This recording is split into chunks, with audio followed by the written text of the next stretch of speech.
Depuis la pandémie de Covid-19 et le confinement, de plus en plus de parents l'avouent, ils sont stressés, débordés, ils ne savent plus comment faire pour gérer leurs enfants.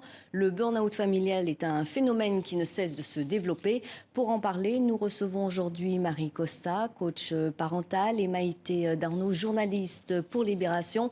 Merci à toutes les deux d'être avec nous sur ce plateau. Marie Costa, vous êtes experte en parentalité, auteure du livre « 100 idées pour éviter les punitions » paru aux éditions Tom Pouce. Alors, le burn-out familial, c'est un mot qui peut faire sourire, mais qui existe néanmoins. Comment se traduit-il ? Alors avant d'arriver au burn-out, on est d'abord dans une phase où on veut être un parent parfait, un parent qui réussit dans tous les domaines avec ses enfants.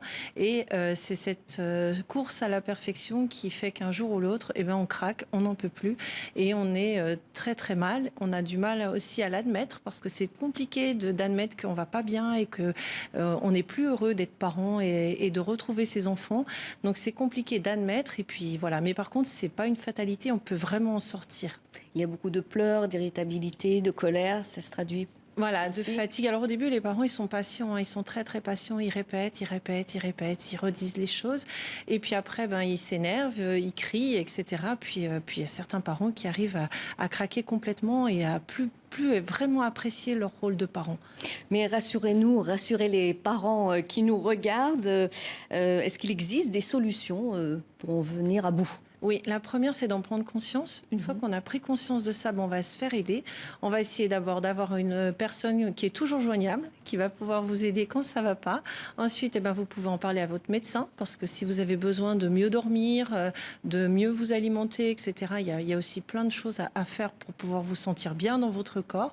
Et puis, prendre du temps pour soi. Alors ça, c'est se réorganiser sa vie de famille, déléguer les choses, apprendre à responsabiliser les enfants pour que toute la charge mentale porte sur la même personne. Et puis, une fois qu'on a fait tout ça, retrouver un peu du temps pour soi, pour se faire plaisir et pour ses enfants. Oui, déléguer, je pense que c'est une des solutions. Alors, je rappelle que vous avez aussi un site où on peut trouver des conseils, www.costamarie.com ou un forum aussi, un blog. Un blog avec plein d'articles pour aider les parents au quotidien, oui. Alors, Maïté Darnaud, je me tourne vers vous. Vous êtes journaliste pour Libération. Vous êtes intéressée à ce phénomène dans un article intitulé « Pour tenir la barre des parents pirates ». Le burn-out familial, ce mot est né avec la crise du Covid-19 et le confinement, où il a finalement toujours existé. En fait, des difficultés parentales, il y en a toujours eu. Ce qui est nouveau, c'est que la crise sanitaire les a exacerbées avec les périodes de confinement qui ont induit une forme de promiscuité, avec la fermeture des écoles aussi.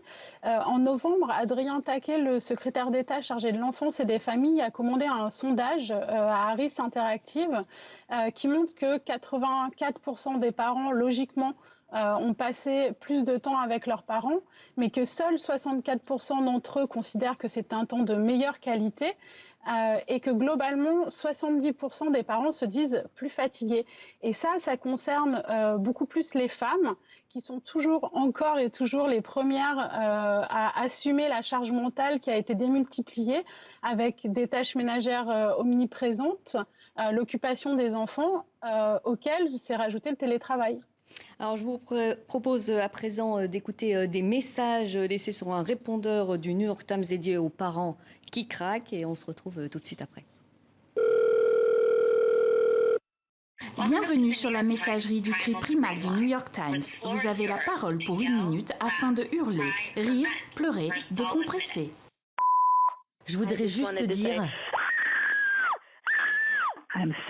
Je suis fatiguée de mes sales gosses. Cette pandémie m'a fait réaliser que je ne suis peut-être pas faite pour être une mère. J'en suis à ma 6e lessive aujourd'hui. Chaque jour, je me dis que je suis incapable de faire tout ça. Mais je m'y mets, je me lève et je le fais. Parce que c'est ce que sont censés faire les parents, hein. Marie Costa, je vous ai vu sourire. Une réaction, que pensez-vous de ces messages de détresse? Alors ça, ce sont des vrais messages de détresse. Et si à la maison, vous n'avez pas la ligne pour appeler, vous pouvez crier dans le placard à serviette. C'est pas traumatisant. Ce sont des messages que vous entendez, vous, avec les parents? Des familles qui en peuvent plus et qui sont vraiment énervées, qui crient davantage ou qui en viennent même à avoir des gestes déplacés. Des parents qui se disaient calmes et patients et qui en viennent à perdre le contrôle de leurs actes et vraiment qui sont pas bien. Maïté Darnaud, je vais vous poser la même question. Comment réagissez-vous à ces messages de parents au bout du rouleau? Est-ce qu'il existe des solutions? Je suis évidemment touchée par le désespoir de certains de ces messages. Je ne peux pas m'empêcher de sourire en entendant d'autres parce que tous les parents ont ressenti sans doute ce qu'expriment ces femmes. Et c'est justement avec cette tendance du piratage parental qu'on a voulu montrer dans Libération, c'est de dire qu'aujourd'hui c'est devenu avouable, c'est quelque chose qui peut peut-être être sujet d'autodérision avant que ça devienne dramatique, et qu'il est possible aujourd'hui, via les réseaux sociaux, de faire communauté autour de ce sujet, d'échanger et de se soutenir. Marie Costa, une dernière question. Donc on parle beaucoup de burn-out professionnel, mais pas trop de burn-out familial. Alors vous, quelles sont vos solutions? Il y a peu de lieux d'aide et d'écoute en France. Oui, alors moi j'accompagne de nombreuses familles, de nombreux parents avec des burn-out.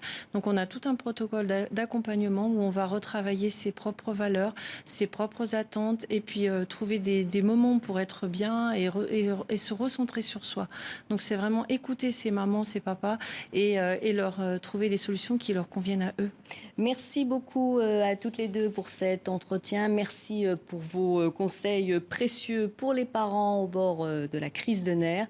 Et c'est ainsi que se referme ce journal. Merci pour votre fidélité à TV5 Monde.